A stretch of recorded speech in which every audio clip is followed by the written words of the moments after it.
اور آئیے میں آپ کو بتاتا ہوں کہ نبی پاک صلی اللہ تعالی علیہ وسلم رمضان کیسے گزارتے تھے. ایک مسلمان کے لیے اس سے بہترین رول ماڈل کیا ہوگا کہ رمضان میرے آقا کیسے گزارتے.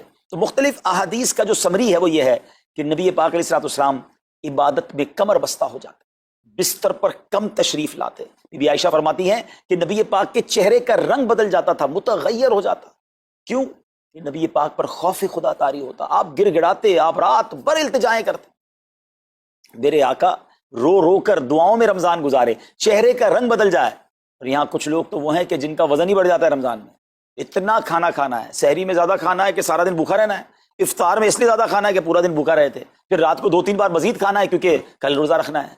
تو رمضان فوڈ فیسٹیول نہیں ہے, رمضان عبادت کے لیے آیا ہے. لوگ تیاری کر رہے ہوں گے بھی رمضان کی, وہ کیا کر رہے ہوں گے کہ افطار میں کیا پکانا ہے, سحری میں کیا پکانا ہے, کون سا آئٹم شارٹ ہے. نہیں میرے بیچ اسلامی بات, یہ جو بھوک کا احساس ہے نا روزے میں, اس کی حکمت علماء نے بیان کی ہے کہ بھوک غربت کا احساس دلاتی ہے, فقیری کا احساس دلاتی ہے, بندے کا غرور تکبر بیٹھ جاتا ہے. کتنے نقاہت میں آ جاتے ہیں ہم, ہمت ہی نہیں ہوتی کوئی کام کرنے کی. تو یہ احساس دلاتی ہے کہ تیری اوقات کیا ہے, غریب کیسے زندگی گزارتا ہے, فقیر کیسے زندگی گزارتا ہے. لیکن کچھ لوگ وہ ہیں جن کو بھوک ہی نہیں لگتی کیونکہ وہ اتنا کھا لیتے ہیں یا پھر سوتے ہی رہتے ہیں. روزے کی حکمت یہ نہیں ہے. نبی پاک آنسو بہاتے تھے, آقا کا چہرے کا رنگ بدل جاتا. اور پھر بتایا کہ رمضان میں جب جبریل امین نبی پاک علیہ الصلوۃ والسلام کے پاس آتے تو آقا علیہ الصلوۃ والسلام ان کے ساتھ قرآن پاک کا دور فرماتے. اور پھر ایک اور نبی پاک کا خوبصورت انداز کہ پیارے آقا ویسے تو سب سے بڑھ کر سخی ہیں, مگر جب رمضان آتا تو نبی پاک کا دریائے سخاوت ایسے بہتا تھا جیسے تیز آندھی, بلکہ اس سے بھی زیادہ. اللہ. یہ 3-4 چیزیں آپ نے میں نے پکڑ لینی ہیں. آقا علیہ الصلوۃ والسلام کے پیچھے پیچھے جانا ہے نا جنت میں, ہم نے بھی یہ کام کرنا ہے. یہ راتیں مانگنے کی راتیں, التجا کرنے کی راتیں, سجدے کرنے کی راتیں ہیں. ہمیں تہجد بھی پڑھنی ہے, ہمیں انشاءاللہ نوافل بھی پڑھنے ہیں, اور کم از کم قرآن ایک بار تو پورا انڈرسٹینڈ تو کریں نا. تلاوت, ترجمہ, تفسیر کب کریں گے؟ بڑی بڑی ڈگریاں ہیں, بڑے بڑے پاسپورٹ اور جناب بہت سارا سرمایہ ہے, مگر ایک بار بھی قرآن پورا ترجمے اور تفسیر سے نہیں پڑھا ہوگا. بہت سارے لوگ ایسے ہیں. ذرا سوچئے نا. اچھا یہ مہینہ نزول قرآن کا مہینہ ہے, رمضان اور قرآن کو جو خاص نسبت حاصل ہے نا, تو اس مہینے میں قرآن کو پکڑ لیں. آئے ہائے, اللہ کرے رمضان قرآن کے ساتھ گزرے, ہماری صبح قرآن کے ساتھ ہو, ہماری شام قرآن کے ساتھ, ہم قرآن سمجھنے والے بن جائیں. اچھا میں ایک اور بات بتاؤں آپ کو, مہینہ کتنا پیارا. صرف اس مہینے میں قرآن نازل نہیں ہوا, باقی بھی جو 3 آسمانی کتابیں ہیں نا, زبور, انجیل, توریت, یہ بھی رمضان میں ہی نازل ہوئی ہیں. اللہ کریم نے ان تمام مبارک کتابوں کو نازل کرنے کے لیے رمضان کا مہینہ منتخب فرمایا. اتنا مبارک مہینہ ہے, تو ہمیں خوب اس میں تلاوت قرآن کرنی. اور اب دعوت اسلامی نے کتنا آسان کر دیا, تفسیر قرآن عطا فرما دی صراط الجنان آسان اردو میں, اور پھر جناب اس کو اپلیکیشن پر بھی دے دیا, اس کے PDF بھی جاری کر دیے, ڈاؤن لوڈ کر لیں موبائل میں. اب تو آڈیو تفسیر قرآن بھی آپ کو دے دی. اگر پھر بھی سنیں نہ, پڑھیں نہ, قرآن سے دور رہیں, تو یہ ٹھیک نہیں ہے. پلیز اس رمضان کو قرآن کے ساتھ گزاری. اور پھر جو نبی پاک کا جو سخاوت والا انداز ہے نا, صدقہ و خیرات کرنا, ہر سائل کو عطا فرماتے, تو یہ بھی ہمارا ایٹیٹیوڈ ہونا چاہیے کہ خوب دل کھول کر خرچ کریں. سب سے پہلے اپنی پوری زکوٰۃ ادا کریں. یہ اتنی بڑی اب بدقسمتی ہوتی جا رہی ہے. ایسا فیل ہوتا ہے دنیا بھر کے تاجران اور لوگوں سے جب ہم ملتے ہیں کہ جس طرح رمضان کے علاوہ بہت تھوڑی تعداد میں مسلمان نماز پڑھتے ہیں نا 5 ٹائم, ایسا لگتا ہے اب زکوٰۃ بھی بہت کم لوگ ہی دیتے ہیں, پوری زکوٰۃ نہیں دیتے, اندازے سے نکال دی, کیلکولیشن کرتے نہیں ہیں. اور یہ بھی فیلنگز آتی ہیں کہ زکوٰۃ جتنی بڑھتی جاتی ہے نا, ہزاروں میں جس کی زکوٰۃ ہے وہ دے دیتا ہے, لاکھوں والا بھی شاید دے دیتا ہے, لیکن جب زکوٰۃ ہی کروڑوں میں پہنچ جاتی ہے نا, تو پھر یہ دل پر بھار پڑنا لگ جاتا ہے, ڈیفیکلٹ لگنا شروع ہو جاتی ہے. بندہ یہ کیوں نہیں سوچتا کہ اگر اللہ پاک نے مجھ پر لاکھوں میں زکوٰۃ ہے تو اللہ نے کروڑوں دیے ہیں, تو لاکھوں میں زکوٰۃ ہے نا. اگر کروڑوں میں زکوٰۃ ہے تو اربوں ہیں تو کروڑوں میں زکوٰۃ ہے نا. زکوٰۃ کتنی ہے؟ ضروریات زندگی کی تمام چیزوں سے فارغ ہونے کے بعد جو مال تجارت, سونا چاندی, کیش یا پرائز بانڈ, یہ جو اس کی تفصیلات ہیں, اس پر 2.5% ہے.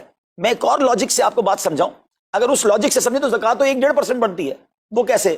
ہم سب کے گھر نکل گئے, اس پہ زکوٰۃ نہیں ہے. ہماری گاڑیاں نکل گئیں, اس پہ زکوٰۃ نہیں ہے. جن کی فیکٹریاں ہیں وہ فیکٹریاں بھی مائنس کر دی گئیں, جن کی دکانیں ہیں وہ دکانیں بھی مائنس ہو گئیں. اچھا جناب, اس کے علاوہ اگر کرائے پہ کچھ پراپرٹی دی ہوئی ہے اس پر زکوٰۃ نہیں ہے. اگر ان سب پر زکوٰۃ ہوتی, یعنی جو کچھ میرے پاس ہے ان سب پر ہوتی, تو کتنی زیادہ ہو جاتی. اور اتنی ساری چیزیں نکل گئیں, تو پھر تو اگر ٹوٹل پر لگائیں تو 1-1.5% ہی بنتا ہے. تو اب جب سب کچھ نکالنے کے بعد تھوڑے سے مال پر 2.5% ہے, اور بھی سال میں ایک بار ہے, تو اس کو بھاری نہ سمجھیں. یہ بربادی ہے جو زکوٰۃ نہیں دیتے. یاد رکھیے گا, حدیث پاک کا مضمون ہے کہ یہ مال کا میل ہے, جس مال سے مل جائے اس مال کو بھی برباد کر دیتا ہے. بربادیاں آتی ہیں, بے سکونیاں آتی ہیں، بیماریاں آتی ہیں، اور آگے جو دے دیتا ہے سبحان اللہ، اس کے بارے میں حدیث پاک میں آتا ہے کہ اپنی زکوٰۃ دے کر اپنے مالوں کو مضبوط قلعوں میں قید کر لو، اپنے مال کو سیکیور کریں۔ لوگ کہتے ہیں انشورنس ہونی چاہیے، آگ نہ لگ جائے، چوری نہ ہو جائے، ڈوب نہ جائے۔ اللہ کے حبیب علیہ الصلوۃ والسلام فرماتے ہیں، جس کا مضمون ہے کہ جب بندہ اللہ کی راہ میں خرچ کرتا ہے نا تو وہ صدقہ بندے کے ہاتھ سے نکل کر اللہ کے دستے قدرت میں چلا جاتا ہے، اور اللہ کریم تمہارے صدقوں کو پالتا ہے جس طرح تم اپنے جانور کے بچوں کو پالتے ہو۔ بچہ ہوتا ہے نا جانور کا، بڑا ہو جاتا ہے، فرمایا بندہ کھجور کا صدقہ دے گا اللہ پہاڑ جتنا عطا فرمائے گا، اس دن بھی ملے گا اور ملٹیپلائی ہو کر ملے گا۔ اچھا، جو ادھر خرچ کیا ادھر کیا ملے گا؟ ادھر بھی نبی پاک علیہ الصلوۃ والسلام فرماتے ہیں، جس کا مضمون ہے میں قسم کھا کر کہتا ہوں، یعنی نبی پاک تو جو فرمائے حق ہے۔ اس حدیث میں تو آقا علیہ الصلوۃ والسلام قسم اٹھا رہے ہیں کہ میں قسم کھا کر کہتا ہوں کہ اللہ کی راہ میں خرچ کرنے سے مال کم نہیں ہوتا، نہ ادھر کم ہونا ہے اور ادھر بھی ملنا ہے، تو پھر تو سودا کتنا نفع والا ہے۔ اور یہ آپ چیک کر لیں، پوری دنیا میں جہاں مجھے سنا جا رہا ہے کہ جو لوگ پوری زکوٰۃ دیتے ہیں نا ان کا مال ملٹیپلائی ہوتا ہے، اگلے سال زیادہ زکوٰۃ دے رہے ہوتے ہیں۔ زیادہ زکوٰۃ کیسے ہو گئی؟ کیونکہ مال بھی بڑھ گیا، تو ادھر بھی بینیفٹ ہے ادھر بھی بینیفٹ ہے، نقصان کا سودا ہی نہیں ہے۔ پھر چاہتے ہو بلاؤں سے بچ جائیں تو روایتوں کا مضمون ہے کہ صدقہ بلا اور بندے کے بیچ میں آ جاتا ہے، بلا اترتی ہے صدقہ روک لیتا ہے، لڑائی کرتا ہے اس سے، اور بندے پر بلائیں اور پرابلمز اور ڈیفیکلٹیز آنے سے اسے روکتا ہے۔